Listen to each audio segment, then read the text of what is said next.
Fala aí, galera do Força Máxima, sejam bem-vindos a mais uma videoaula. Eu sou o professor Lúcio Lobato de Química e hoje eu vou conversar com a terceira série sobre o capítulo 16 de Química 1, beleza? Galera, esse capítulo vai ser o capítulo que vai tratar sobre polaridade e solubilidade de moléculas, tá bom? Polaridade e solubilidade de moléculas. Sendo que inicialmente nós vamos começar a ver as polaridades. Para entender bem esse assunto, polaridade de moléculas, é necessário que vocês tenham um conhecimento razoável da geometria molecular que a gente aprendeu nos últimos capítulos. É necessário que vocês aprendam a montar a estrutura das moléculas para, a partir da estrutura, você determinar se é uma molécula polar ou uma molécula apolar, tá bom? E como que a gente vai determinar esse tipo de coisa? A polaridade das moléculas ela nada mais é do que um resultado da soma de todas as polaridades das ligações que tem nessa molécula. Como assim? Numa ligação química, você tem dois átomos ali envolvidos, né? Tem que dois átomos envolvidos. E entre esses átomos você tem elétrons, né? Esses átomos eles estão ligados entre si através de elétrons. E acontece o seguinte: os átomos têm uma propriedade chamada de eletronegatividade, que é a capacidade de atrair elétrons. Então, numa ligação química, quem tem mais eletronegatividade atrai mais os elétrons da ligação. Esse ato de atrair os elétrons leva à formação de polos, né, de polos, que a gente chama na molécula. Né? Nesse caso, como o elemento é mais eletronegativo, ele atrai esses elétrons e ele fica negativo. Enquanto que o outro elétron, que tá tendo seus elétrons atraídos pelo outro átomo, se torna positivo. Né? E a partir daí, a gente tem a formação de polos nas moléculas. Então, essa atração ela pode ser representada pelo chamado vetor momento dipolar. O que é esse vetor momento dipolar? Aqui, vetor momento dipolar. Ele é uma maneira de a gente quantificar, né? Pelo menos, não quantificar, mas a gente representar essa atração, esse cabo de guerra entre os átomos que estão envolvidos na ligação. E aí, né, cada ligação tem o seu próprio vetor momento dipolar. Tem até uma formulazinha aqui para calcular o valor desse vetor, só que ela não é muito importante. O que a gente precisa aqui é só dar a ideia qualitativa desse vetor. A gente só precisa aprender a identificar para que lado ele estaria apontando, beleza? Então, aí como eu estava falando, cada ligação vai ter o seu vetor momento dipolar. Para saber a polaridade da molécula, eu vou ter que fazer a soma dos vetores, de todos os vetores da molécula, para poder saber se eu tenho um vetor resultante, ou seja, se a molécula é polar, ou se todos os vetores se anulam, ou seja, se a molécula ela é apolar. E aí, se a soma for zero, se o vetor resultante for zero, a molécula é apolar. Se o vetor resultante for diferente de zero, a molécula é polar. Vamos começar a analisar os casos das moléculas e aprender a identificar, pelo menos para onde, ou então se existe um vetor resultante em cada uma das geometrias que a gente já estudou. O primeiro caso aqui é para moléculas biatômicas, ou seja, moléculas com dois átomos. Para saber se uma molécula biatômica é polar ou apolar, basta você olhar a polaridade da ligação. O que eu quero dizer com isso? Moléculas biatômicas sempre são lineares. Então aqui eu tenho dois exemplos de moléculas biatômicas. Eu tenho a molécula de hidrogênio e a molécula do ácido clorídrico. Olha aqui, nessa molécula de hidrogênio, eu só tenho uma ligação aqui entre os dois hidrogênios. E os átomos são iguais. Isso quer dizer que ambos os hidrogênios atraem os elétrons dessa ligação aqui com a mesma intensidade. E isso quer dizer que esses elétrons dessa ligação não vão estar concentrados em nenhum dos dois átomos da ligação. Dessa forma, não existe a formação de polos. Então, minha molécula é apolar. Sempre que tiver uma molécula biatômica de dois átomos iguais, a molécula vai ser apolar, porque ela é simétrica, não existe formação de polos. E aqui no caso do HCl? Bom, no caso do HCl, o cloro é mais eletronegativo que hidrogênio. Isso quer dizer que os elétrons da ligação aqui, entre o hidrogênio e o cloro, vão estar deslocados para o lado do cloro. Por isso, ele fica com uma carga negativa, que nem está aqui. Como o hidrogênio está perdendo elétrons, ele fica com carga positiva. Então, nesse caso, como eu tenho átomos diferentes numa molécula linear, minha molécula vai ser polar, ok? A molécula vai ser polar. E a ligação aqui também é polar, porque a ligação está sendo realizada entre átomos diferentes. Então, moléculas biatômicas, vou olhar para a ligação. Se a ligação for polar, ou seja, realizada entre átomos diferentes, a molécula é polar. Já se a ligação for apolar, ou seja, realizada entre átomos iguais, a molécula vai ser também apolar.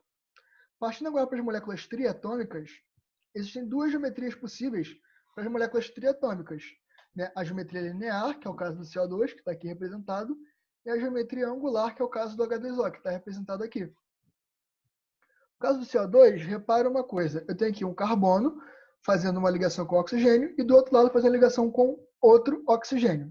Vamos lá. Essas ligações aqui entre o carbono e o oxigênio, elas são polares ou apolares? Elas vão ser polares. Por quê? Porque estão sendo realizadas entre átomos diferentes. Né? No caso, se você olhar na tabela, o oxigênio é mais eletronegativo que o carbono. Então, ele vai ficar com a carga negativa, que nem está aqui, os dois oxigênios. Além disso, olha só, eu tenho dois átomos iguais, está vendo? O oxigênio na esquerda e o oxigênio na direita. Ou seja, esse oxigênio puxa os elétrons do carbono com a mesma intensidade que esse outro oxigênio também puxa. Então, eu tenho um oxigênio puxando para cá e o outro oxigênio puxando para cá com a mesma força. Isso quer dizer que esses vetores aqui, eles vão simplesmente se anular. Esse vetor corta com esse. Se os vetores se anulam, a soma é zero. Então, a molécula é apolar, beleza? Agora, para moléculas lineares, então, moléculas triatômicas lineares, se os ligantes do átomo central forem iguais, a molécula é apolar. Se eles forem diferentes, como por exemplo no caso do HCN, que é assim, ó, HC, aqui tem uma tripla, que eu vou representar assim porque não tem como representar agora no teclado, IN, repara que é uma molécula linear, mas que os ligantes são diferentes. Então, minha molécula vai ser polar, beleza? Já no caso da geometria angular, é bem mais fácil. Sempre que a geometria for angular, a molécula é polar, beleza? Como é o caso da molécula de água. Sempre que a geometria for angular, a molécula é polar. Sempre, sempre. Beleza? Seguindo agora para as moléculas tetratômicas, existem duas geometrias possíveis para as moléculas tetratômicas de 4 átomos. A trigonal plana e a piramidal. No caso da trigonal plana, eu vou ter de novo que analisar os ligantes. Se todos os ligantes forem iguais, a molécula é apolar. Agora, se eu tiver pelo menos um ligante diferente, a molécula vai ser polar. Como é o caso aqui, ó, desse cara aqui. Esse cara aqui, nessa molécula, eu tenho o seguinte. Eu tenho 3 hidrogênios ligados num boro. E a geometria é trigonal plana. Cada um desses hidrogênios atrai os elétrons de uma maneira específica. Né? Mas nesse caso, como são hidrogênios iguais, eles vão atrair de formas iguais. Então, repara, esse vetor aqui, para cima, devido ao ângulo da ligação, vai conseguir anular esses outros dois. Então, se os vetores se anulam, a molécula vai ser o quê? Vai ser apolar. Recapitulando, molécula trigonal plana, ligantes iguais, molécula apolar. Pelo menos um ligante diferente, molécula polar. Né? A ligação aqui, como sendo feita entre átomos diferentes, vai ser polar, tá bom? No caso da outra geometria possível, a geometria piramidal, tal qual as moléculas angulares, as moléculas de geometria piramidal sempre vão ser polares. As moléculas de geometria piramidal sempre vão ser polares. Então, o motor de estrutura do composto viu que é piramidal, sabe que vai ser uma molécula polar. Fechado? Por fim, moléculas pentatônicas. só tem uma geometria possível, que é a geometria tetraédrica, né? Foi o único caso que a gente estudou, pelo menos. E aí, eu vou ter de novo que analisar os ligantes. Se todos os ligantes forem iguais, eu tenho uma molécula o quê? Molécula apolar. Como é o caso aqui do CH4, que é o metano. Repara que nesse carbono, todos os hidrogênios ligados a ele são iguais. São hidrogênios, né? Então, esses vetores aqui da molécula vão se anular. Já que os vetores se anulam, a molécula vai ser o quê? Vai ser apolar. Então, ligantes iguais, moléculas apolares. Agora, olha aqui, nosso outro exemplo.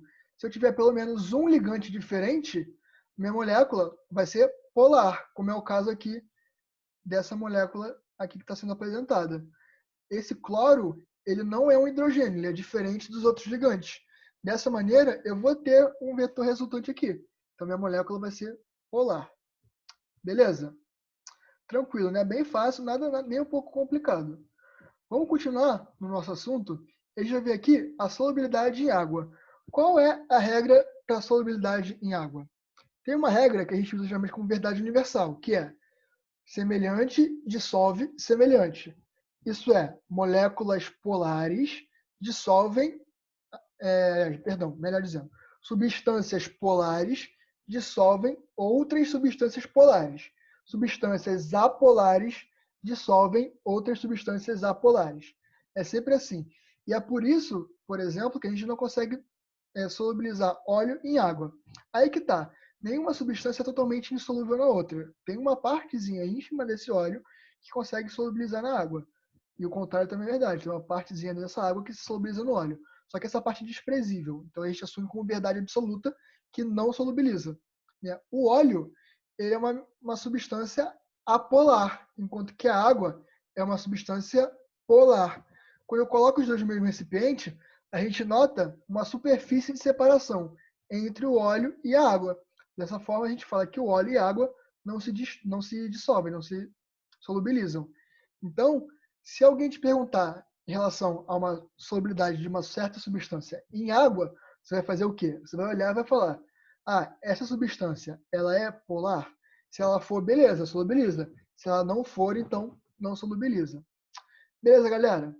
Então, esse é o módulo de hoje. Espero que vocês tenham gostado da aula, espero que vocês tenham entendido. Não percam nossa aula ao vivo, onde a gente vai resolver os exercícios e tirar as dúvidas de vocês. Desejo a vocês um forte abraço, fiquem em casa, se cuidem e bons estudos. Valeu? Tchau, tchau!